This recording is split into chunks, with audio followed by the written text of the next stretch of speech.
Study IQ IAS, अब तैयारी हुई अफोर्डेबल।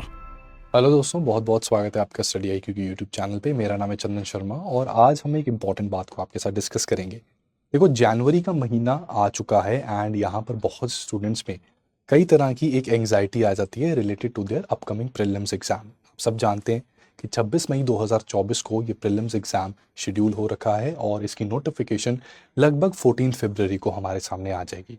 तो इस टाइम पीरियड में दो चार चीज़ें हैं जो लोगों की साइकोलॉजी को इम्पैक्ट करती है, उन लोगों की जो यूपीएससी की तैयारी कर रहे हैं। ठीक है, तो इसमें नंबर वन चीज़ is the weather and climate. Climate में कई बार हम लोग बीमार भी पड़ जाते हैं, जिसकी वजह से पढ़ाई का हमारा टेम्पो थोड़ा ब्रेक होता है। और तैयारी इस तरह से है कि जैसे साइकिल चलाते वक्त अगर आपको साइकिल को बैलेंस करना है तो it's very important that you keep moving the pedals. आपका वो पहिया चक्का जब तक घूमता रहेगा तब तक you will be in a position कि आप साइकिल को स्टेबल रख सके। जहाँ पर ब्रेक बार बार लगानी नहीं पड़ी कि वो बैलेंस डगमगा जाता है और फिर खुद को संभाले रखने के लिए आपको एक टांग से नीचे साइड पे आना पड़ेगा। ठीक है, वो सपोर्ट देनी पड़ेगी। राइट, तो ये सिचुएशन है और इस सिचुएशन से बचने के लिए इट्स वेरी नेसेसरी कि आप एक तो अपनी हेल्थ का ध्यान रखें। दूसरी चीज़, अगर हेल्थ का ध्यान रख रहे हैं तो वेदर से खुद के अंदर लेथार्जी ना आने दें। और लेथार्जी को अवॉइड करने के लिए, दूर भगाने के लिए एक बड़ी इंटरेस्टिंग नुस्खा आपको एक बताऊंगा। उससे बिल्कुल लेथार्जी भी दूर रहेगी और बेसिकली इसके पीछे जो फंडामेंटल काम करता है वो यही है कि जब हमारे सामने टारगेट्स होते हैं तो चीज़ें सही से काम हो जाती हैं। ठीक है, अब इस टाइम के ऊपर दो मेजर इश्यूज हैं स्टूडेंट्स जो फेस कर रहे हैं। पहला इशू है कि हमें कब एक्सक्लूसिवली प्रीलिम्स की तैयारी कर देनी चाहिए, कि मेंस के कुछ कंपोनेंट्स जैसे कि हमारा ऑप्शनल या फिर हमारा एथिक्स और बाकी सारी चीज़ें, उनको हम पॉज लगा सकते हैं। ठीक है, वर्ल्ड हिस्ट्री वगैरह को पॉज लगा सकते हैं। तो यार देखो, इसमें सीधी सीधी बात है कि जनवरी आ चुका है और प्रीलिम्स आप सभी को पता है। प्रीलिम्स के बारे में मुझे बताने की ज़रूरत नहीं है, आप सभी को पता है कि ये आयरन गेट है यूपीएससी का। तो अगर यहाँ पर आप क्लियर नहीं कर पाते तो फिर मेंस की जितनी मर्जी तैयारी कर लो, उसका कुछ खास फायदा होगा नहीं। So it's important that at this point of time, after first 10 days ये निकल चुके हैं जनवरी के, it's important that you give a pause to your mains preparation, focus exclusively on prelims now. ठीक है, तो आपके पहले सवाल का जवाब मिल गया कि अब बिल्कुल प्रीलिम्स पर फोकस करना शुरू कर दीजिए।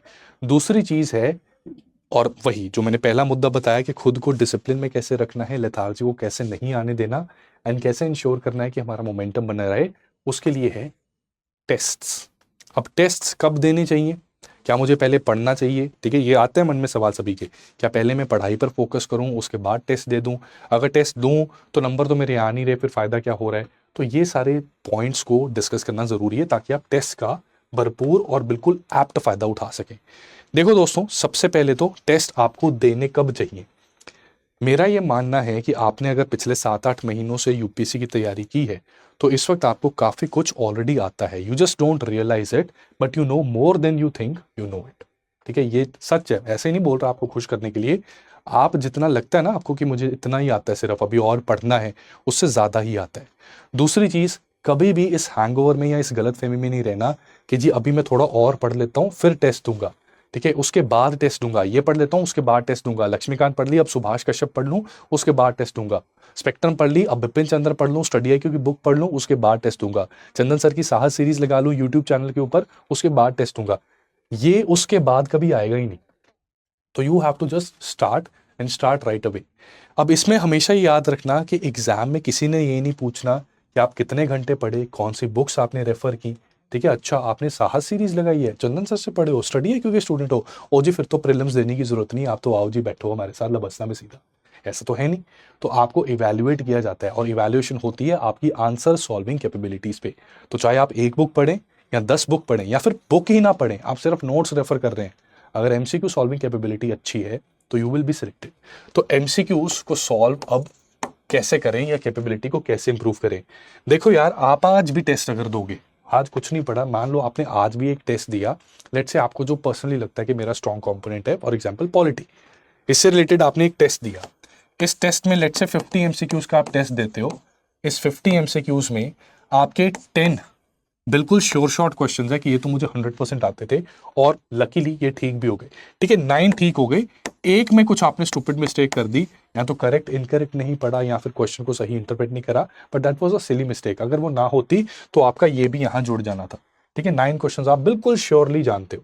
ठीक है, उसके बाद ऐसे 30 क्वेश्चंस हैं, ठीक है, 30 क्वेश्चंस हैं जिसमें क्या है कि 2 ऑप्शंस एलिमिनेट हो गई हैं, 2 रहती हैं। अब समझ नहीं आ रहा कि कौन सी मार्क करें, और 10 क्वेश्चंस हैं जिसके बारे में बिल्कुल नहीं पता। तो जब देखो टेस्ट देना है तो इनमें से हो सकता है इन 30 में से भी कुछ क्वेश्चंस ऐसे होंगे कि जिसमें ए बी में से ना बहुत आसानी से आपको लग रहा होगा कि बी ही आंसर होगा, लेकिन हेजिटेशन की वजह से आप उसको मार्क नहीं कर पाते, ठीक है। लेकिन अगर सिर पर बंदूक रखी जाए तो आप बी मार्क कर दोगे। अब यार यहाँ पर टेस्ट देते टाइम और टेस्ट के बाद अवेयरनेस और कॉन्शियसनेस इज द की, जिससे आप अपनी आंसर सॉल्विंग कैपेबिलिटी इंप्रूव करेंगे।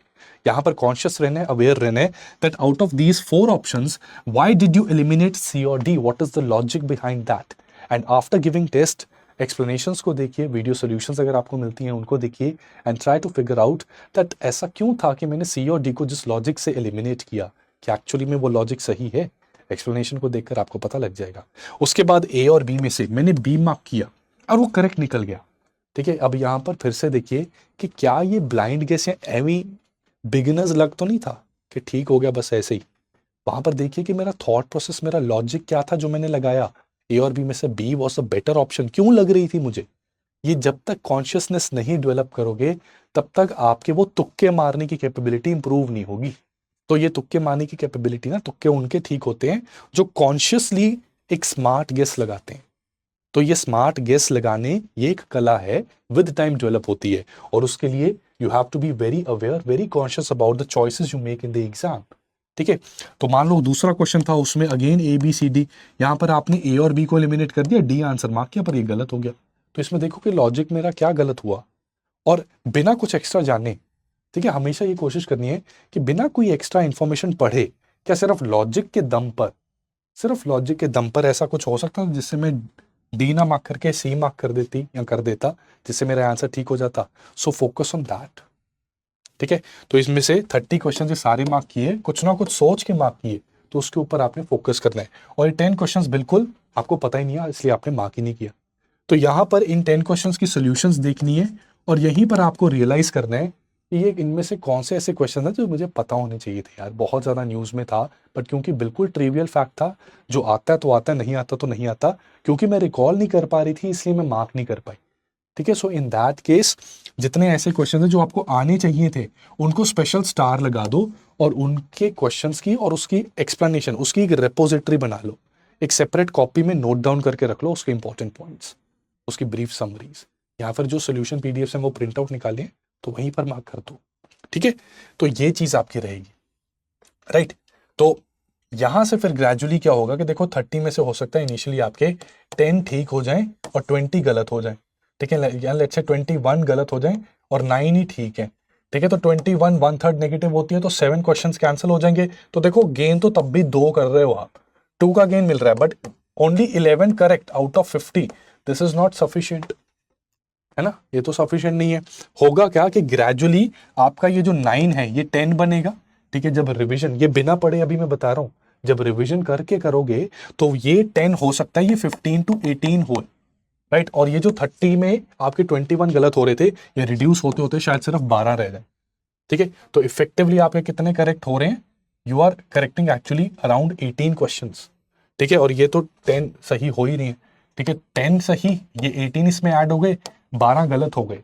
तो हर 3 क्वेश्चंस गलत होने पर एक करेक्ट आंसर कैंसिल हो जाता है, तो डिवाइड बाय 3 करो, ये क्या बन गया 4, 4 करेक्ट आंसर कैंसिल हुए, ये 14 रह गया, तो 24 क्वेश्चंस आपके करेक्ट हैं, ठीक है। तो मार्क्स कितने आ रहे हैं, 52 मार्क्स पर क्वेश्चन, तो 100 में से आपके आ रहे हैं 48, ठीक है। अब इसको एक्स्ट्रापोलेट करो, अगर 200 नंबर का पेपर होता, ठीक है, तो उस केस में कितने बनने थे, ये कुछ 96 के करीब बन जाने थे आपके मार्क्स, इफ 200 में से आ रहे, ठीक है। तो ये जितने ज्यादा टेस्ट दोगे, जितने क्वेश्चन सॉल्व करोगे, जितना ज्यादा अपने थॉट प्रोसेस पे वर्क करोगे और इस 3 टैग रूल को फॉलो करोगे।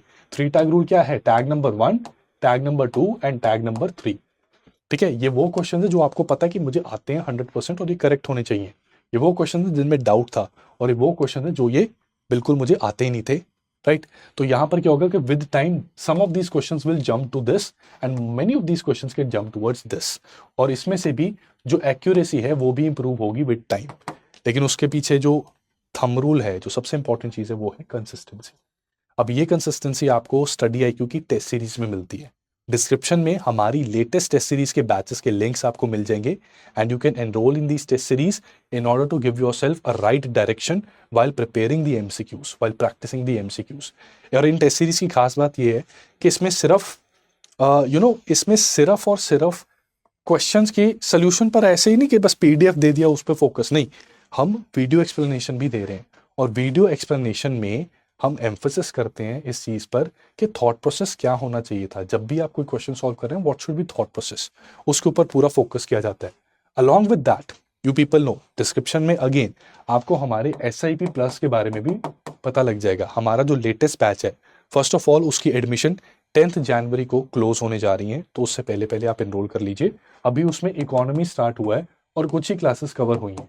You can get all those classes along with the material and reference material for that in your portal, ठीक है, आप उससे गो थ्रू कर सकते हैं। और हमारा पूरा का पूरा सिलेबस 22 मार्च यहां पर कंप्लीट हो जाएगा, 22 मार्च को कंप्लीट हो जाएगा, ठीक है। तो इस पॉइंट तक होगा क्या कि डेली बेसिस पे हम क्या करते हैं, आपके जितने जैसे इकोनॉमी है तो हम नेशनल इनकम से स्टार्ट हो जाते हैं, एक दिन में कई सारे टॉपिक्स फ्रॉम प्रीलिम्स पर्सपेक्टिव इसको रिवाइज करते हैं। हर क्लास के बाद आपका एक मिनी टेस्ट होता है 50 MCQs का, जो उन टॉपिक्स जो क्लास में कराई गई उनसे रिलेटेड होता है। तो आपने रिविजन कर ली, आपने टेस्ट दे दिया, टेस्ट में 3 टैग रूल अप्लाई किया, उसकी सोल्यूशन देख ली, वीडियो देख ली, उससे भी आपको क्लैरिटी मिल गई, तो दिस इज डन, ठीक है। इसमें आपकी प्रैक्टिस हो रही है, लगातार करते जा रहे हो, ये काम बन गया। उसके बाद इसी SIP प्लस में आपको सेक्शनल टेस्ट भी मिलते हैं। सेक्शनल टेस्ट क्या है कि ये तो टॉपिक वाइज टेस्ट है 50 MCQs के, सेक्शनल टेस्ट होता है कि MCQs 100 ही हैं, ठीक है, लेकिन एक सेक्शन का हो रहा है। Let's say that section is economy, ठीक है, तो यहाँ पर इकोनॉमी के सब टॉपिक्स के ऊपर टेस्ट नहीं हो रहा, पूरे इकोनॉमी का एक सेक्शनल टेस्ट हो गया 100 क्वेश्चंस का, ठीक है। फिर फुल लेंथ टेस्ट हो रहे हैं और इसमें CSAT भी इंक्लूडेड है, CSAT की वर्कशॉप्स भी इंक्लूडेड है। So this SIP plus will actually make you exam ready for 2024 prelims, ठीक है। पूरा सिलेबस 22 मार्च से कंप्लीट हो जाएगा, डिस्क्रिप्शन में लिंक्स हैं। और CS लाइव कोड, CSLIV, इस कोड का इस्तेमाल करके आप इसमें मैक्सिमम डिस्काउंट दे सकते हैं। कोई और अगर आपको जानकारी चाहिए तो टेलीग्राम पर you can find me, right, I have a Telegram handle. तो टेलीग्राम पर अगर आप CS लाइव सर्च करोगे, CSLIVE space GROUP, CS live group आप सर्च करोगे तो you can reach me out here, ठीक है। This is our group, right, this is our logo, ठीक है, चैनल 8 है ये, राइट। तो यहाँ पर आप हमें मिल सकते हैं, यहाँ पर हमारे साथ कनेक्ट हो सकते हैं। उम्मीद करता हूँ कि वीडियो इन्फॉर्मेटिव रहा और जो जनवरी की जो प्रॉब्लम्स हैं आपकी, इसको तरीके से सॉल्व करना, ठीक है। बाकी आप क्रैश कोर्स या स्टडी IQ कर लो या कहीं और का भी लो, तरीके से प्रिपेयर करोगे तो एग्जाम ज़रूर क्लियर होगा। एंड बहुत से बच्चे दूसरे इंस्टीट्यूट्स का क्रैश कोर्स ऑलरेडी ले चुके हैं, उनको मैं सलाह दूंगा कि एक टेस्ट सीरीज स्टडी IQ की भी ले लो, ताकि आपके पास एक सेट और हो, कि ऐसा नहीं कि जिस इंस्टीट्यूट से पढ़ रहे हो बस उसी के क्वेश्चंस कर रहे हो। आप स्टडी IQ के भी टेस्ट करो, वहाँ से आपको क्लैरिटी मिलेगी कि चलो ठीक है, जो मैं पढ़ रहा हूँ वो चीज़ें मेरे काम आ रही हैं, मेरे क्वेश्चंस हो रहे हैं। Do that and I will see you soon in the classes. Thank you so much. Study IQ IAS, अब तैयारी हुई अफोर्डेबल।